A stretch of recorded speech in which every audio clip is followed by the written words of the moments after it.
Es para mí una bendición poder compartir con ustedes la palabra del Señor. Y vamos a ir a Apocalipsis y vamos a leer capítulo 1, versículo 1 al 3. Dice así: la revelación de Jesucristo que Dios le dio para manifestar a sus siervos las cosas que deben de suceder pronto, y la declaró enviándola por medio de su ángel a su siervo Juan, que ha dado testimonio de la palabra de Dios y del testimonio de Jesucristo y de todas las cosas que ha visto. Bienaventurado el que lee y los que oyen la palabra de esta profecía y guardan las cosas en ella escritas, porque el tiempo está cerca. Esta hermosa palabra empezamos nosotros ayer, la introducción, realmente fue la introducción de la introducción, y vimos nosotros que esta es una revelación de Dios que fue entregada al Señor Jesucristo, y en cierta manera el Señor Jesucristo entregándola a nosotros. Esta revelación quiere decir que podemos conocer lo que está escrito aquí en la Escritura. Antes no se conocía, mas ahora se conoce porque ha sido revelada, ha sido dada a su pueblo, la iglesia, y entonces nosotros podemos entender claramente lo que la Escritura nos está diciendo. La palabra de Dios entonces es para nosotros, ha sido revelada, y entonces nosotros tenemos que entender que al recibirla, recibimos bendición. Dice que somos bienaventurados o bendecidos porque recibimos esta palabra de Dios para nuestras vidas. Y bueno, quiero en esta noche compartir con ustedes el tema principal de este libro, porque nosotros podemos pensar que el tema principal sería profecía, o sería las imágenes que vemos ahí de las últimas cosas, y pensaríamos que eso es el tema principal del libro. Pero la realidad es que el tema principal del libro es nuestro Señor Jesucristo.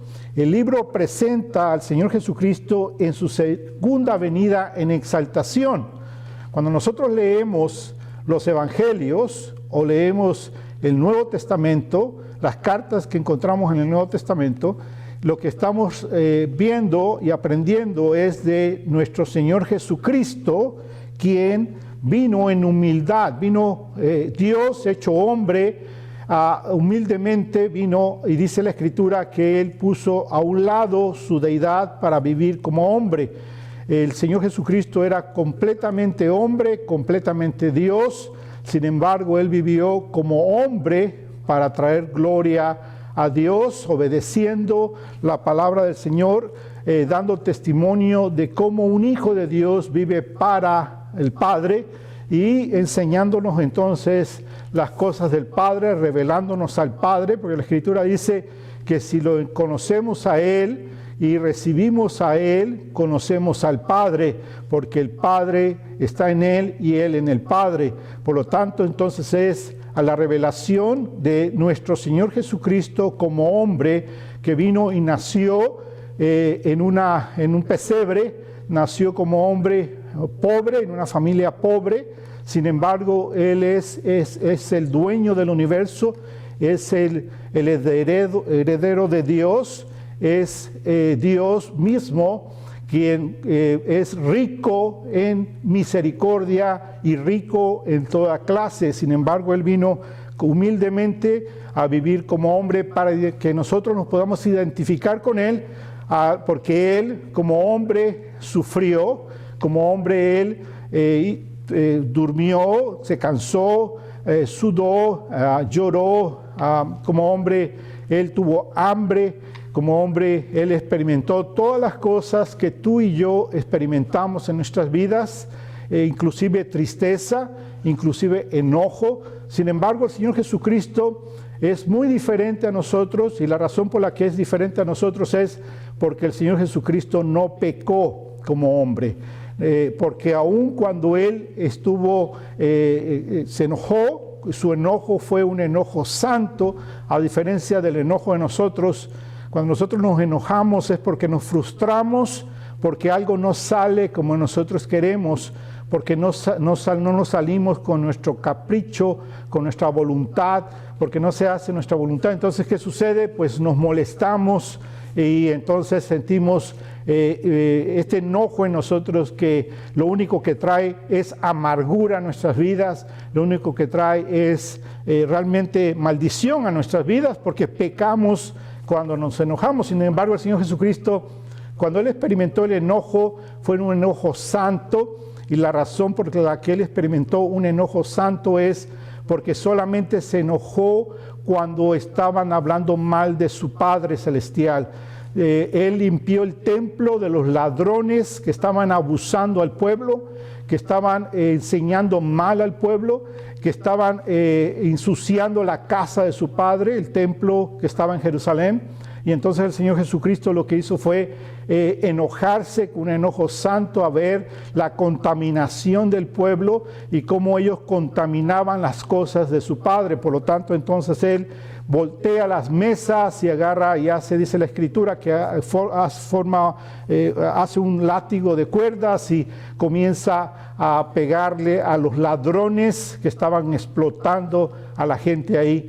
Pero sin embargo, el Señor Jesucristo nunca se enojó porque lo insultaran a Él, nunca se enojó porque vinieran en contra de Él, sino que Él recibió todo este castigo con humildad, toda esta injuria con humildad. Inclusive fue entonces a la cruz y ahí dio su vida por nosotros en la cruz, el hombre perfecto muriendo por todos nosotros, los imperfectos, los impuros, los inmundos. Sin embargo, el santo, nuestro Dios glorioso, nuestro Señor Jesucristo, como hombre dio su vida por nosotros en la cruz del Calvario.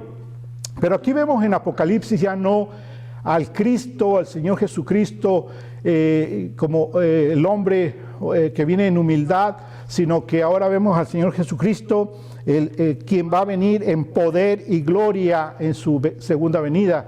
Va a venir en exaltación. La primera vez vino para habitar entre los hombres y nacer en un pesebre. Ahora, en segunda venida, va a venir para entonces tomar posesión del reino y establecer su reino aquí en la tierra.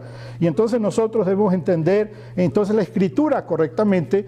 Y cuando venimos a la Escritura, venimos a este hermoso libro de Apocalipsis, como yo les dije en la noche de ayer, muchas personas tienen temor de estudiarlo porque lo que ven ahí son imágenes realmente que causan cierto temor, ¿verdad? Porque muchas veces por ignorancia, porque no se entiende lo que se está diciendo ahí. Pero la realidad es que este es un hermoso libro. ¿Por qué es hermoso libro? Porque es palabra de Dios para nosotros, su pueblo, para recibirla y guardarla en nuestro corazón. Así que este libro nos presenta la segunda venida de nuestro Señor Jesucristo y nos describe una visión donde la Escritura nos muestra en esta visión que describe esta Escritura la majestad de nuestro Señor Jesucristo, la majestad de un rey que viene entonces en gran majestad.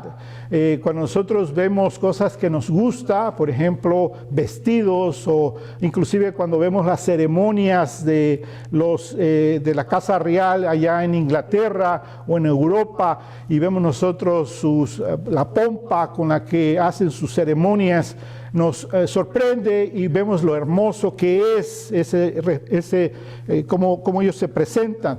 Bueno, no se compara en nada la venida de nuestro Señor Jesucristo, porque va a ser en gran majestad, de tal manera que es muy difícil para nosotros poder concebir la grandeza de esta majestad de nuestro Señor Jesucristo cuando lo veamos en poder y gloria descender para establecer su reino aquí en la tierra. El Señor Jesucristo va a venir con poder, y eso es lo que describe la Escritura, que va a venir con poder a establecer su reino aquí en la tierra. Y vamos entonces a ver su gloria, su gloria. Entonces, cuando ustedes leen Apocalipsis, ustedes pueden entender que habla de la segunda venida de nuestro Señor Jesucristo en exaltación, viene en gran majestad, viene en gran poder, viene en gloria, y es así entonces como la Escritura lo describe.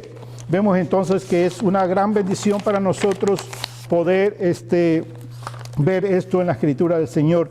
El libro comienza a mostrar la gloria de Jesús en el capítulo 1, versículo 5 al versículo 20.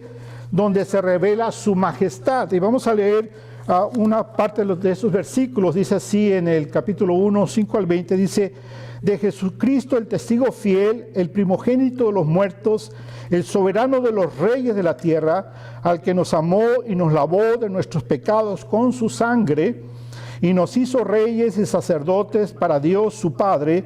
A él sea la gloria e imperio por los siglos de los siglos. Amén. He aquí que viene con las nubes, y todo ojo le verá, y los que le traspasaron y todos los linajes de la tierra harán lamentación por él. Sí, amén.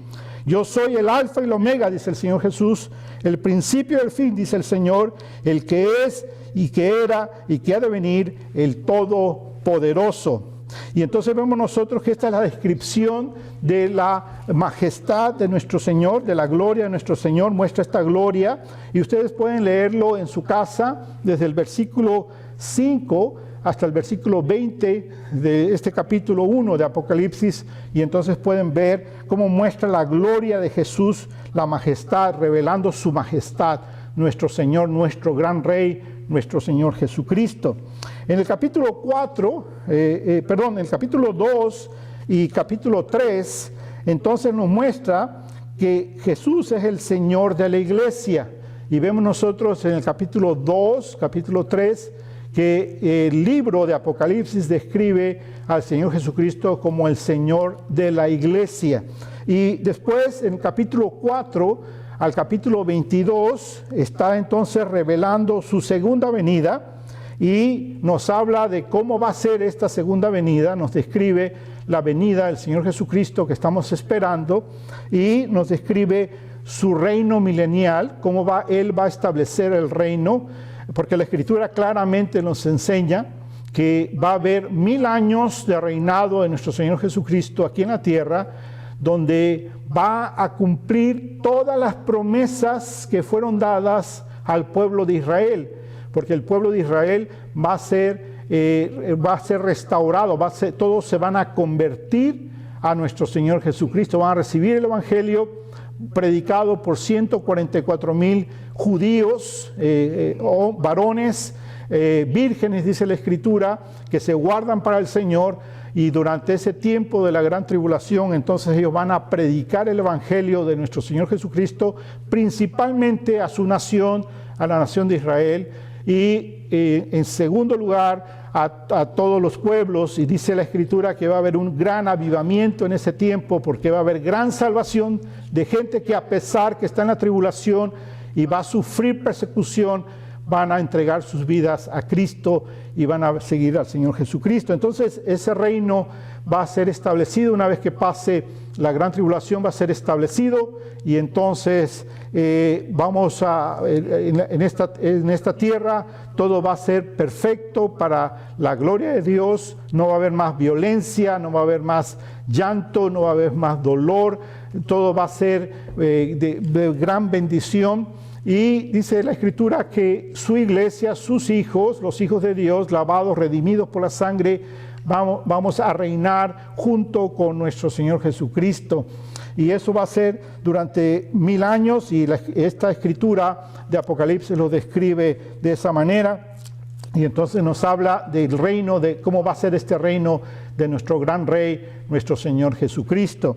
Y también entonces aquí en la Escritura de Apocalipsis encontramos después de eso cómo va a ser el estado eterno, qué es lo que va a pasar después del milenio. Después del milenio viene un juicio que se llama el juicio del gran trono blanco, donde todos aquellos que han muerto desde el principio de la creación hasta el día que el Señor Jesucristo regrese en poder y gloria, que han muerto sin Cristo, aquellos que no han buscado el Señor, aquellos que no han ido en contra de Dios, aquellos que no se han arrepentido de sus pecados. Dice la Escritura que en ese tiempo, después de los 1000 años, van a resucitar para entonces ir al juicio del gran trono blanco, y después de eso, dice, van a ser condenados al lago de fuego. El lago de fuego fue preparado no para los hombres, sino fue preparado para Satanás, el falso profeta, el anticristo, pero como consecuencia de que hombres y mujeres no quieren nada con Dios, no quieren rendir sus vidas a Dios, entonces su destino va a ser el destino al igual que el falso profeta y el anticristo y Satanás. Pero sin embargo, aquellos que se arrepienten, aquellos que buscan de Dios, van entonces a recibir la vida eterna y vamos a entonces a estar eternamente con nuestro Señor en la ciudad de Dios, donde vamos a disfrutar de la bendición de estar con Dios eternamente, con nuestro Padre Celestial, con nuestro Señor Jesucristo, en la presencia poderosa de nuestro Dios Espíritu Santo. Y entonces vamos a estar ahí nosotros trayendo gloria a nuestro Dios por la eternidad. Va a ser algo hermoso que ahorita no podemos imaginar, o tan solo podemos imaginar, pero realmente nos falta la realidad, poder entender esa realidad. Sin embargo, la Escritura lo describe, la Escritura nos muestra el camino, la Escritura nos da entonces luz a lo que nos espera si nosotros seguimos al Señor Jesucristo. Ahora, aquí en la Escritura, en estos primeros 3 versículos, nos dice que esta revelación que fue dada del Padre a nuestro Señor Jesucristo, ahora es dada a nosotros. El Señor Jesucristo nos la ha dado a la iglesia, a todo aquel que cree, a todo aquel que busca al Señor. Y entonces hemos recibido entonces esta revelación de Dios. Ahora, ¿qué debemos de hacer con la revelación de Dios? Bueno, la Escritura es clara y dice que si nosotros la debemos de leer, la debemos de escuchar, ¿verdad? Y la debemos de guardar. Ahora, ¿qué quiere decir eso? Bueno, leer la Escritura, leer esta Escritura que ha sido dada a nosotros como iglesia, recibirla, leerla y escucharla, que sea enseñada, que sea predicada y guardarla. Ahora, ¿qué es guardarla? Guardarla es obedecerla, porque de nada sirve que nosotros leamos la Escritura, que nosotros escuchemos la palabra de Dios, pero que no la guardemos. Y muchas veces caemos en ese pecado, ¿verdad? Escuchamos la palabra de Dios, leemos la palabra de Dios, pero no vivimos conforme a la palabra de Dios, no la obedecemos. Entonces el Espíritu Santo lo que está haciendo es llamándonos a que seamos obedientes, leamos la palabra, escuchemos la palabra y vivamos la palabra. Que seamos testimonio al mundo de que nosotros somos hombres y mujeres imperfectos, en los que hemos sido redimidos por la sangre de Cristo Jesús. Sin embargo, hemos sido redimidos y ante el Padre somos perfectos.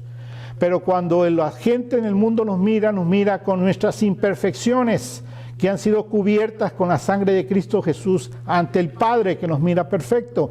Entonces lo que nosotros debemos hacer es esforzarnos a vivir conforme la Escritura nos manda que vivamos, para que entonces nosotros podamos dar buen testimonio a los que están afuera, a la gente que no está en la iglesia, a la gente que no busca de Dios, y pueda ver entonces en nosotros las obras de Dios. En otras palabras, en cierto sentido, que nosotros seamos las manos de Dios, que nosotros podamos ser de bendición para la gente de esta tierra. Y de hecho la Escritura nos describe de esa manera, que nosotros somos luz y sal de este mundo.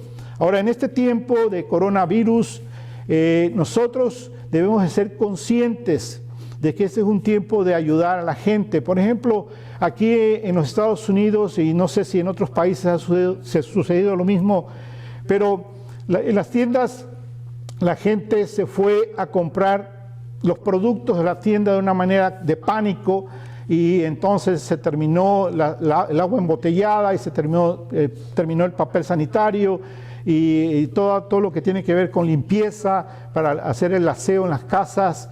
Y entonces, ¿qué sucede? Que entonces se crea un pánico, porque entonces los anaqueles de las tiendas están vacíos. Para Estados Unidos, eso es, ver eso en Estados Unidos, eso es algo inconcebible. Nunca antes se había visto eso. Ahora ir a una tienda y ver que está todo vacío, los anaqueles, ¿qué causa? Causa más pánico en la gente. Pero nosotros debemos ser conscientes que no es que haya una falta de alimento o que haya una falta de agua embotellada o que haya una falta de producto. Lo que pasa es que la gente en su pánico ha comprado, sobrecomprado las cosas y entonces no nos acordamos de nuestro prójimo. Pero realmente lo que debemos de hacer nosotros es seguir viviendo nuestra vida normalmente, ir a la tienda y comprar como comprábamos antes. Comprar lo necesario, lo de la semana, lo del mes, como compráramos, como tú o yo compramos normalmente, y entonces de esa manera nosotros podemos dejar producto para aquellos que lo necesitan. Así que es una manera de preocuparnos por la gente. Debemos de seguir entonces también lo que se nos ordena. Por ejemplo, ahorita es una sugerencia, no es una orden, no es una ley todavía. La sugerencia es que no nos reunamos en reuniones de más de 10 personas. El viernes pasado eran 250 personas, reuniones mayor de 250 personas no podían ser. Después el lunes en la mañana dijeron 50 personas, no más de 50 personas. Después dijeron en la tarde 10 personas, ahorita estamos así. Y entonces, ¿qué debemos hacer? Pues obedecer, porque tenemos nosotros como cristianos dar testimonio que nosotros somos de Cristo y vivimos para Cristo. Y entonces nosotros debemos de ser las manos de Dios, dar buen testimonio de que somos hombres y mujeres transformados por la palabra de Dios. Así que vamos a leer la Escritura, vamos a escuchar la Escritura y vamos a obedecer la Escritura. Y entonces, por eso los invito a ustedes que durante estos tiempo que estemos estudiando este libro de Apocalipsis, ustedes lean en su casa ahora que tenemos más tiempo al estar en casa. Mucha gente que no está trabajando por causa de este virus puede tener más tiempo entonces de leer la Escritura, y lean esta Escritura porque obedecemos lo que esta Escritura dice. Bienaventurado, bendecido o feliz el que lee y escucha y obedece esta palabra. Así que como la Escritura nos ordena eso, pues eso es lo que vamos a hacer en este momento, y vamos a ir rápidamente a través de la Escritura de este libro de Apocalipsis para ver entonces cómo describe la Escritura a nuestro Señor Jesucristo, porque recuerden, el tema principal de este libro es nuestro Señor Jesucristo. Está hablando de Cristo, de su majestad, de su poder y de su gloria. Y por ejemplo, en capítulo 1, versículo 5, la Escritura nos dice que describe al Señor Jesucristo como el testigo fiel. Él es el testigo fiel. Ahí mismo, en el versículo 5, describe al Señor como el primogénito de los muertos. Describe también al Señor Jesús como el soberano de los reyes de la tierra. Y entonces habla de este poder, de esta majestad de nuestro Señor Jesucristo, que Él es el testigo fiel, que Él es el primogénito de los muertos y que Él es el soberano de los reyes de la tierra. En el capítulo 1, versículo 8 y también en el capítulo 21, versículo 6, describe al Señor Jesucristo como el alfa y la omega. En el capítulo 1, versículo 8 dice que Él es el que es, el que era y el que ha de venir. Ahí mismo, en el capítulo 1, versículo 8 dice, Él es el Todopoderoso. En el capítulo 1, versículo 17 dice, Él es el principio y el último. En el capítulo 1, versículo 18 dice, el que vive. En el capítulo 2, versículo 1 dice, el que tiene las 7 estrellas en su diestra. Capítulo 2, versículo 12, el que tiene la espada aguda de 2 filos. El capítulo 2, versículo 18 dice, el Hijo de Dios. El capítulo 2, versículo 18 también dice, el que tiene ojos como llama de fuego y pies semejante al bronce bruñido. Capítulo 3, versículo 1 dice, el que tiene los 7 espíritus de Dios. Capítulo 3, 7 dice, el santo, el verdadero. Capítulo 3, 14 dice, el amén, el testigo fiel y verdadero. Capítulo 13, 14 dice, el principio de la creación de Dios. El capítulo 5, 5 dice, el león de la tribu de Judá. Y también dice la raíz de David. Él es la raíz de David Él es el león de la tribu de Judá. Y 12 veces a través del libro describe al Señor Jesús como el Cordero de Dios, empezando en el capítulo 5, versículo 6, después en el capítulo 6, versículo 1, capítulo 7, versículo 9 al 10, capítulo 8, 1, capítulo 12, 11, capítulo 13, 8, capítulo 14, 1, capítulo 15, 3, 17, 14, capítulo 19, 7, capítulo 21, 9 y finalmente capítulo 22, versículo 1, describe que Jesús es el Cordero de Dios, apareciendo 12 veces esta designación para nuestro Señor Jesucristo.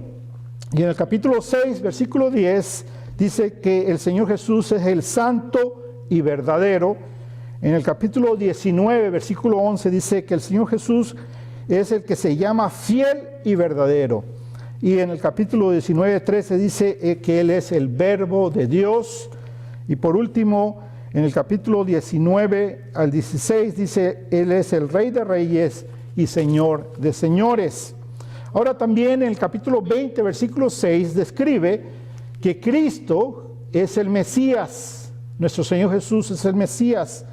Y este tiene absoluto poder para gobernar en la tierra. Y eso es lo que ha hecho Él, gobernar en la tierra. Ahora, Él va a venir un día en poder y gloria a establecer su reino para entonces mostrar ese gobierno aquí en la tierra, como les decía hace un rato, para que entonces se pueda cumplir todas las promesas que han sido dadas en el Antiguo Testamento para el pueblo de Israel. Y vemos nosotros entonces que en el capítulo 22, versículo 16, dice que Él es la raíz y el linaje de David, la estrella resplandeciente de la mañana. Todas estas descripciones son descripciones gloriosas de nuestro Señor Jesucristo, que nos hablan de su majestad, de su poder y de su gloria. Tenemos un glorioso Dios al cual nosotros servimos y honramos y glorificamos, que es nuestro Señor Jesucristo. El libro revela la gloria, la majestad. El Señor Jesucristo está descrito aquí en el libro de una manera en canto, en poesía, en simbolismo y en profecía. Cuando tú lees Apocalipsis vas a encontrar cantos, poesía, simbolismos y profecía. Esta hermosa y poderosa revelación es para nosotros sus esclavos, y eso es lo que dice la Escritura. Si ustedes ven ahí en el versículo 1 dice, la revelación de Jesucristo que Dios le dio para manifestar a sus siervos. Esa palabra siervo que aparece ahí es la palabra para esclavo. Quiere decir para revelar a sus esclavos. ¿Quiénes son sus esclavos? Nosotros, los que hemos creído en Él, los que nos hemos arrepentido de nuestros pecados y hemos buscado a Él como Salvador de nuestras vidas. Él es entonces nuestro Señor y nosotros somos los esclavos de nuestro Señor Jesucristo. ¿Qué quiere decir esclavo? Un hombre, una mujer que se ha rendido completamente a la voluntad de su Señor Jesucristo. Y entonces esta hermosa y poderosa revelación es para nosotros, para que nosotros la podamos recibir. Los inconversos no pueden entender el mensaje del libro, para ellos es locura. En 1 Corintios, capítulo 2, versículo 14, la Escritura describe esto y dice así de esta manera.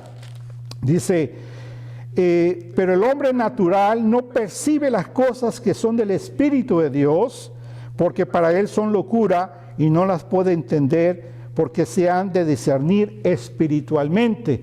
Por eso mucha gente cuando escucha del Apocalipsis, pero es una persona inconversa que no sigue a Cristo, que no se ha rendido a Cristo, simplemente no puede entender la palabra de Dios, le causa temor, le causa pánico o simplemente le causa enojo. Hay mucha gente que se enoja cuando mencionamos el nombre de Jesús.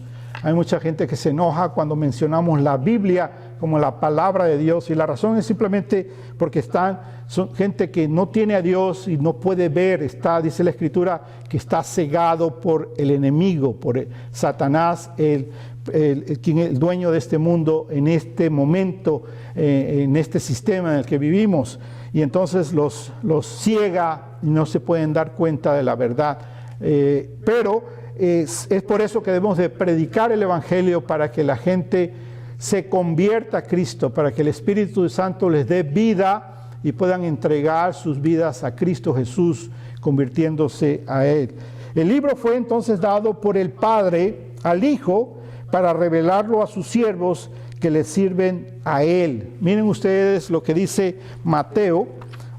Voy a leerles Mateo capítulo 13, versículo 11. Dice la Escritura en el Evangelio de Mateo 13, 11, dice así: él respondiendo les dijo: porque a vosotros os es dado saber los misterios del reino de los cielos, mas a ellos no les es dado. A ustedes, dice la Escritura, les es dado saber los misterios del reino. ¿Quiénes son ustedes? Pues ustedes son tú y yo, que hemos confesado a Jesús. Se nos ha dado entonces entender los misterios del reino. Por eso, Apocalipsis es un libro hermoso, glorioso, majestuoso, que nos enseña, nos bendice, lo recibimos con gran gozo en nuestro corazón, porque ha sido preparado para nosotros, sus hijos, y recibirlo y atesorarlo en nuestro corazón. Y así que dice que esto va a suceder pronto, lo que describe aquí la Escritura. Si ustedes se dan cuenta, dice las cosas que deben suceder pronto. Ahora, ¿qué habla de eso pronto? Hay mucha gente que se burla de los cristianos que decimos que Cristo viene pronto. Y dicen ellos, ¿cómo es que Cristo viene pronto si ya han pasado 2000 años y Cristo no ha venido? Bueno, la Escritura cuando dice pronto, dice que la venida del Señor Jesucristo es inminente. En cualquier momento puede suceder. Estamos expectantes. Por eso los cristianos vivimos cada día, cada momento de nuestras vidas expectantes. Debemos desear la venida del Señor Jesucristo y debemos desear que el Señor aparezca en cualquier momento en poder y gloria. Dice la Escritura que vamos a escuchar una trompeta. Cuando suene la trompeta, dice, al abrir y cerrar de ojos vamos a ser transformados, aquellos que estemos vivos, y los santos, aquellos hijos, hijas de Dios que murieron en Cristo Jesús, van a resucitar, las tumbas se van a abrir y van a salir de ahí y van a entonces a ser unidos con sus espíritus para estar entonces ante la presencia de Dios.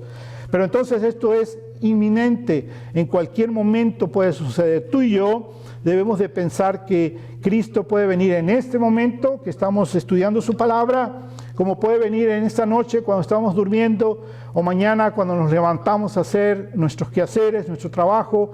En cualquier momento puede venir el Señor Jesucristo. Eso nos da gozo, eso nos da seguridad y eso nos da gran paz de saber que el Señor Jesús puede venir en cualquier momento por nosotros, su iglesia. Y nos ayuda entonces también a vivir en santidad para Dios, porque a ninguno de nosotros nos gustaría que Cristo cuando viniera nos encontrara pecando, haciendo algo que no glorifica a Dios. Entonces, busquemos del Señor en todo tiempo. Y entonces, para aquellos que se burlan de que el Señor Jesucristo ha tardado, déjeme decirle, la palabra de Dios nos aclara, la palabra de Dios nos enseña. Y en segunda de Pedro, capítulo 3, versículo 9, dice, el Señor no retarda su promesa, que según algunos la tienen por tardanza, sino que es paciente para con nosotros, no queriendo que ninguno perezca, sino que todos procedan al arrepentimiento. ¿Saben por qué?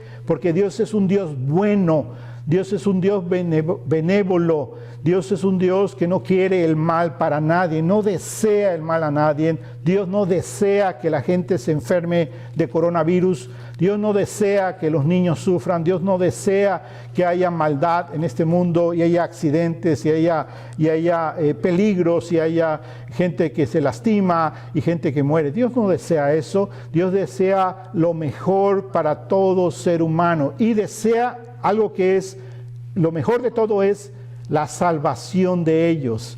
Y nosotros como iglesia debemos de predicar el Evangelio a tiempo y fuera de tiempo para ofrecer esta oportunidad de salvación a todo hombre, toda mujer alrededor del mundo. Así que nuestro Señor no tarda. Nuestro Señor puede venir en cualquier momento. El apóstol Pablo lo estaba esperando en su vida. Él esperaba en cada día que el Señor Jesucristo regresara. Sin embargo, no ha sido así.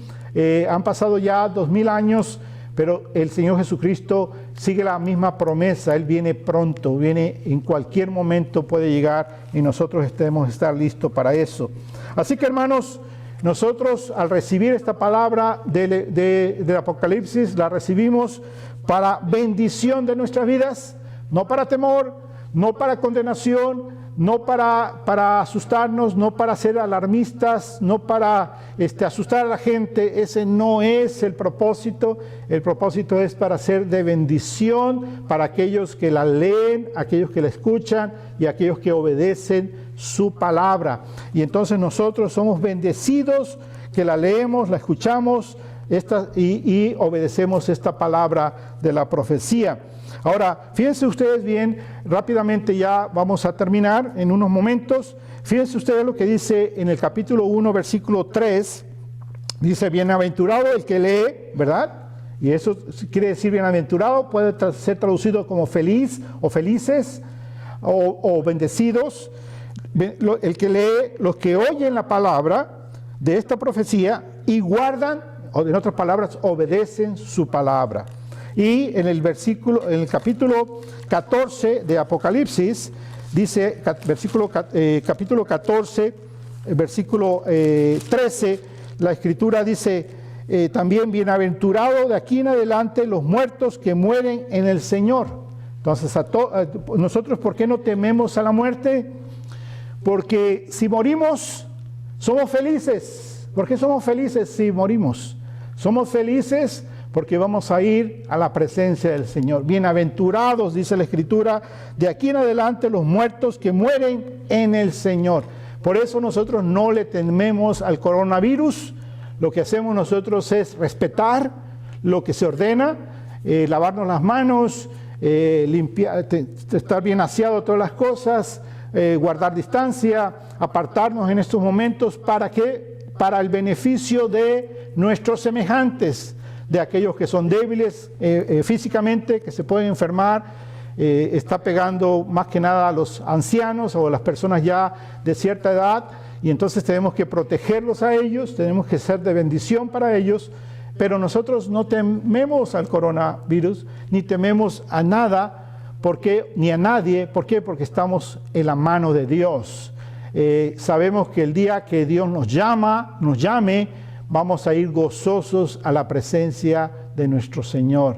Ahora, va a haber una generación que no va a haber muerte, la generación que escuche el sonido de la trompeta.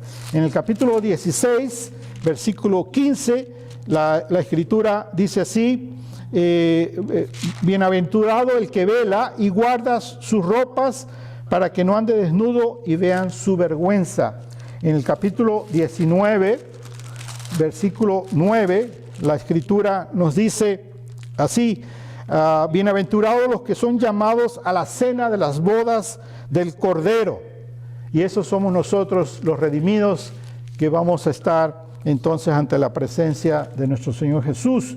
En el capítulo 20, versículo 6, la Escritura dice, bienaventurado y santo el que tiene parte en la primera resurrección. Y esa es nuestra esperanza. Por eso no tememos a la muerte, porque sabemos que el Señor Jesús nos va a resucitar como Él resucitó. Y el capítulo 22, versículo 14 dice, bienaventurados los que lavan sus ropas para tener derecho al árbol de la vida, para entrar por las puertas de la ciudad. ¿Cómo podemos lavar nuestras ropas? Las ropas las lavamos en la sangre preciosa del Cordero, nuestro Señor Jesucristo. Él es quien pagó por nuestros pecados y Él es quien ha lavado nuestras ropas para que entonces nosotros podamos tener la salvación en Cristo Jesús. Nosotros entonces debemos leer, escuchar y obedecer la palabra de Dios. Amén, hermanos. Así que mañana continuamos con el estudio. Les invito a que se conecten, aquellos que puedan, inviten a sus amigos, inviten a sus vecinos, inviten en general a todos aquellos que puedan en sus páginas para que puedan venir entonces a escuchar la palabra de Dios y tener la esperanza en el Señor. Amén. Yo soy el pastor Mario Díaz Ceballos y es una gran bendición, pastor de la Iglesia Visión de Gracia, para servirles a ustedes en estos momentos. Estamos orando por nuestra familia, por nuestros amigos, nuestros vecinos, por todo el mundo en general. Oramos por la Iglesia del Señor Jesucristo, que el Señor levante a sus pastores, que el Señor Jesús levante a sus misioneros, que el Señor Jesús levante a sus evangelistas, que el Señor Jesús levante a sus siervos, para que juntos en este tiempo de angustia, en este tiempo de algo que nunca antes había sucedido en el mundo, traigamos la palabra de esperanza. Vamos a orar.